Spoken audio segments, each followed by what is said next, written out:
By the way, there is going to be spoilers. I'm going to discuss the books and my experience reading them and so on and so forth. So if you want to experience that, which go do it, like please do, I would click off and go experience that and come back later if you feel like it. Now that that's said, let's get on to it. Okay, we're all muggles though, innit? Hi and welcome back, or welcome here. Today's gonna be a little bit of a different video because I think I'm just gonna be sitting talking, which is a bit odd for me. It's actually quite late and I decided to just sit down and film it so that I can spend editing it tomorrow.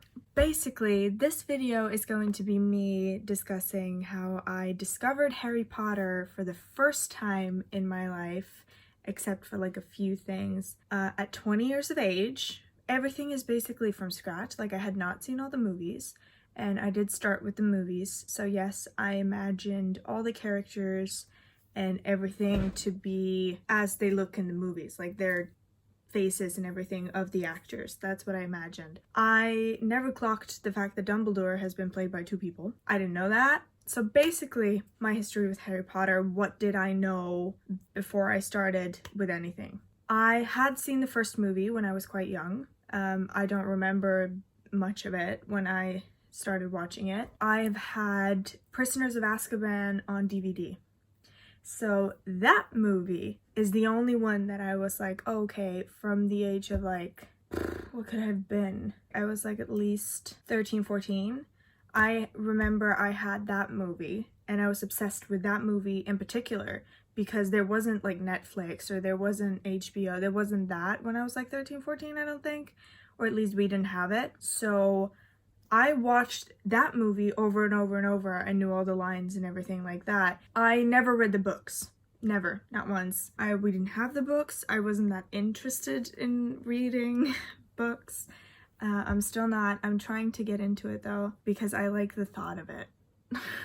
So that was that. That was the movie that I had seen, and I realized going back because during the days between Christmas and New Year's Eve, they ran all the movies on TV, and also I think it surpassed a bit after New Year's Eve, and I was incredibly sick, and I was just like, I don't think I've seen all the movies, and I think I realized that I probably had seen, but I remembered like almost nothing from them. I remembered Prisoners of Azkaban. Like, I remember that movie because that was the one that I was like obsessed with, and I remembered the one with the snake, which is the second one. I say the one with the snake because that's all that I did remember, because like when I was younger, I was like, oh, I remember the snake. Like, that was scary. And I didn't really understand the whole thing. Like, I remember my parents tried to like explain it to me, but I didn't really get it. So that was the background. Oh yeah, and I had also seen the last two movies. So I had seen 4 out of 8 movies. I think I had only never ever in my life seen the 5th one. I feel like the others I had seen like once or twice, but I remembered nothing. I did not remember one thing, but I know watching the 5th one, I had never seen that movie.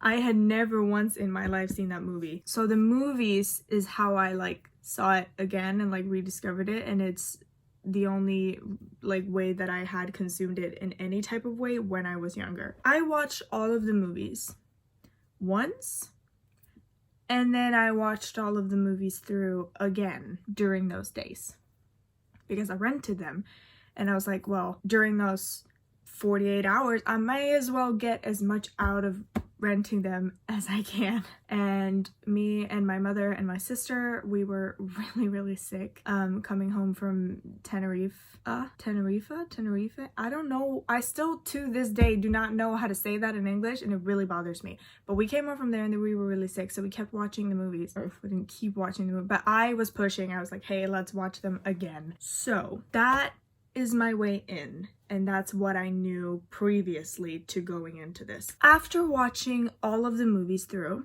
I decided, okay, I'm not gonna watch them again until I've read the books. And I didn't want to sit down and read the books because I don't really love to read. Like, I'm very, like, I can't sit still for very long. Like, I get really fidgety and I don't know, I can't find my peace with that. So I decided to go to Next Story, which is, you know, the same thing as Audible, basically. And all the books were there, so I decided to start listening to them. It took me, since I started listening when I was 6, so those days, like, I could listen the whole day, like, basically through and through until I fell asleep. Like, I could just have it running when I wasn't, like, communicating with my family, and as such. It took me about a month or two, and it only took me that long because when I got to the last book and the second to last book, I started to be like, hey, maybe I shouldn't listen today. Like, I didn't want it to end. I didn't want that experience to end, basically. So I think it could have taken me like a month and a half, really.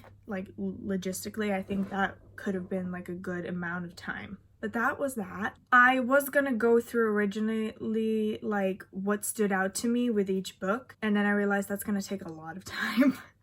And I don't want another like 45-minute video. So I had another point after that was what I learned in the books that I wondered about in the movies. If you haven't read the books, I don't think it comes across that clearly in the movies if Mad Eye Moody is actually impersonating or like has had the polyjuice potion all semester, or if it's just been for a moment.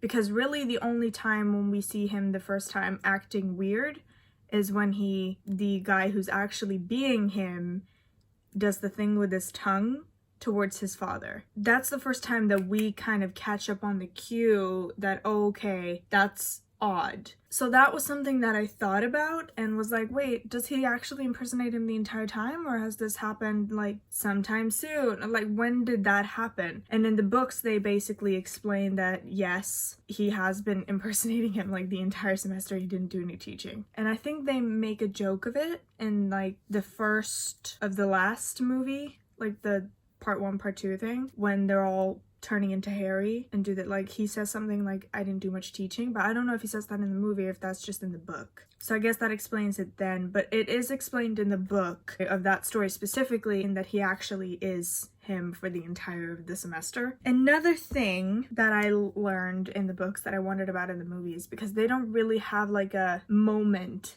after the fact that Albus has died. Like, once Dumbledore falls off the thing and it's this huge moment and all of that, they don't really spend any time of the characters really mourning him, or like you don't get to see the whole like funeral and everything like that they have in the book. And I really enjoyed the fact that they spent time on that in the book, because it's such a huge thing. Like, this only person that Harry could go to for support or for advice or for like just a safety blanket basically in his life was Dumbledore, except for like Hermione and Ron. But he was like the father figure, at least like this grandpa that he felt like he could trust and he could talk to and that would understand him. Like, he felt no fear with him, which was like, and that no fear felt really nice and kind of comforting. And I feel like the movies didn't spend any time on the fact that everybody was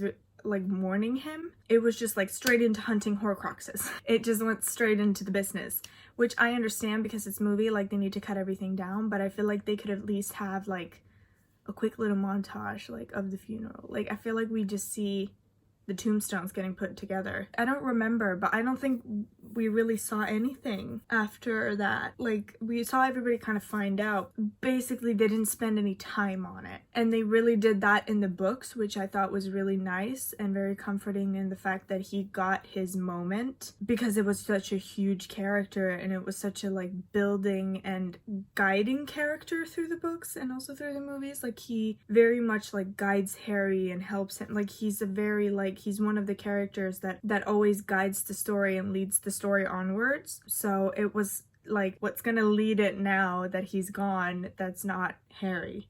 Or is it just going to be him now that leads the story on? When I heard the end of the last book, or not the end, but the pinnacle, like when Harry actually comes to the point where he faces Voldemort, he is not dead and he thinks he's dead and he comes back and they have this like face-off moment and they like circle each other. I really liked it. in the books how Harry kind of like took on the role of Dumbledore's wiseness for a bit, because he doesn't do that in the movies. They make it more of this like powerhouse scene. But in the books, he has this like, he goes back and forth, and like for the first time, basically in the books, he knows everything.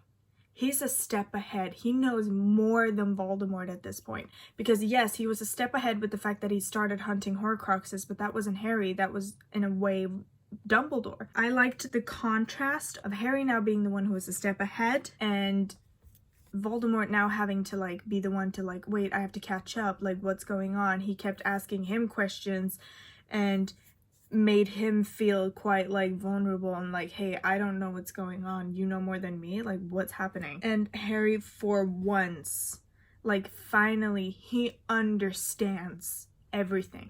Like he understands why everything has happened. He understands, because all of these books have been him trying to understand everything and like getting to know more and more and more, but now he finally understands everything, and he just in front of everybody explains it to Voldemort, because Voldemort to this day does not know himself. Like he doesn't actually understand what has happened. He doesn't know. He didn't know that he was going to survive. He didn't know, like all of these things he did not know, that Harry was a Horcrux that he never meant to make. I also really liked, when it came to the last book, the little joke, I don't know why, but the wittiness of like Ron's character really stood out to me in the books. The little subtle joke at the end that Ron made, all the kids and the people kept like staring at them, and one of the kids makes a comment like, hey, everybody's looking, you know, and Ron goes like, yeah, I know, I'm really famous. Like it was just very subtle to like all the like, he's been jealous of Harry and Harry gets all the attention and like the insecurities that he's had about that when he was younger. I feel like that was like a very nice way to tell us that, hey, he's fine with that now and they can joke about it. Like he's good now and he's comfortable in the situation, and it is just a really funny way to kind of end it. That like, hey, yeah, I know, like I'm a really actually famous wizard, just so you know. I don't know why, but I really like that. It was like kind of comforting to me. I was like, yeah, you know what? They're all good now. And I also liked how Ron is the one who kind of leads us to like, where's everybody at with everyone towards the end there, like just with small like comments. And the comment he makes as a callback to their like kind of rivalry with Malfoy, like, hey, like make sure you beat his kid in everything that you can, like wholeheartedly, like outsmart him. I think that's kind of funny, because that's like, that still sticks with them. Like, hey, you beat him if you can, and like anything in school, like you answer before him, you're smarter than him, like, you know, like they kind of continue that on with the kids. I also love that Neville is now a teacher. I don't know why, but I really love that. Like, it's so sweet. However, I was kind of hoping, like, I know when I saw it the first time and I hadn't read the books, I hadn't seen anything, I was like, okay, so Harry's gonna take over after Dumbledore, of course. That obviously wasn't the case, and he wasn't gonna do that. So that kind of just, it leaves us to assume where everyone is. Like, we don't know what anyone's working with, except for Neville. That just kind of leaves us to assume that Harry did become an Auror, which is what he told McGonagall and everyone, that that's what I want to be, you know. So it kind of just leaves us to assume that he achieved that goal. We don't know to this day. We have no idea. But I loved, since I did discover the movies before the books, I love how the books gave you a deeper dive within the characters, like the characters that we know and we love, like the society, I guess, that Hermione starts for the elves in, I think, book 3 or 4. I don't remember what it's called, but she starts the little pins and like more broad little storyline. There's a lot of like small throughout the books, especially as the books get longer, because like they drastically, after the second book and onwards, get longer and longer and longer. Like some of them are like 26, 24. I know the last book is 24 hours long to listen to. There's one that's longer than that, which I think is the Order of the Phoenix, which is like 26 hours, I think. And when they get longer, you also get these little like creeping storylines that go next to the one that you follow in the movies, because the movies have the like broad storyline, this is what happens between Harry and Voldemort. this is what we are going to get to, so we're going to stick to that and have as little of the other or as much of the other as we can fit into the time frame, but we are going to cut out a lot of that because it's movie and it's shorter and it's more compact. So that means that we cut out some of those storylines that go deeper within the characters, and we get to know so much more in the books. We get to get like a deeper understanding, like a deeper description of, okay, this is the character, they burn for this, they love to do this, like that kind of thing. So the books just continue, they get longer and longer, which I personally love. Like, it made me so happy and comforted that they were long, because I was like, I don't want this experience to end. I loved it. I don't have any school outside of work right now, so I was like really just soaking up the fact that I could just listen to that book at work, after work, always. I was just listening, except when they started to run out, because I was like, I don't want this to end, so I kept like pushing it up, but I love it. Like, I've loved every second of it. It has truly been an amazing experience all the way through. I have genuinely loved it. Like, I'm fully a fan. Fully. Just wholeheartedly fully a fan. And you can't take that from me. I know I discovered it in my 20s. I know I'm late to the party. Technically, I wasn't late to the party. I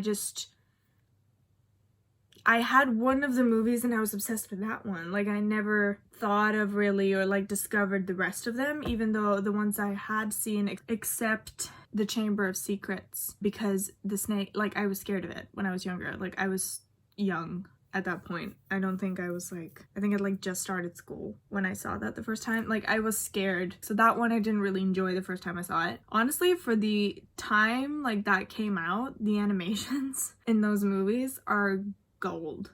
Like, they're really good compared to like when they came out. Like, wasn't it like 2002?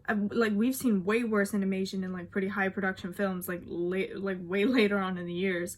Like, that's actually really good. Like, it's believable, especially to like a child or like a younger person. Deaths that struck out to me is also something I want to talk about, because there were some. I was a little bit sad that the death of Snape wasn't texturized more, so to speak. Like, I didn't find out anything more from his death in the book than I did in the movie.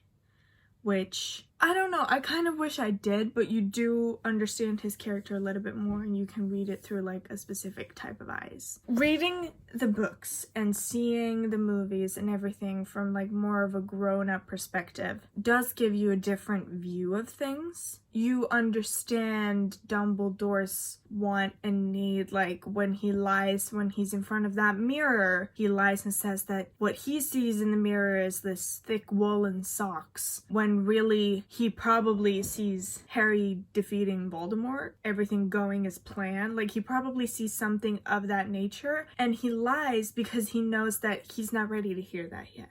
And like the whole like, we need to protect him because he's not really ready to grasp this. Like, he needs to hear this when he's ready, because if not, it's not gonna go well. Like, he's not gonna survive if he's not ready to hear it when he hears it. So I feel like if somebody read them when they were younger and they went back now, they'd probably have a way different view to like how they received the information that they got. I wish I got to see more of McGonagall, just personally. Like, I genuinely really like her character, and I really wish we got to see so much more of her. Like, I really wish we got to see more of her personality, more of her backstory, because I know that J.K. Rowling has said that like she had a backstory ready for her where like when she was younger she had a love affair with a muggle, like, and like things happened from that, so now she's the celibate like woman who lives at Hogwarts and teaches, but she's really this just like really great witch. I wanted to know that. Like, I really genuinely within the books I missed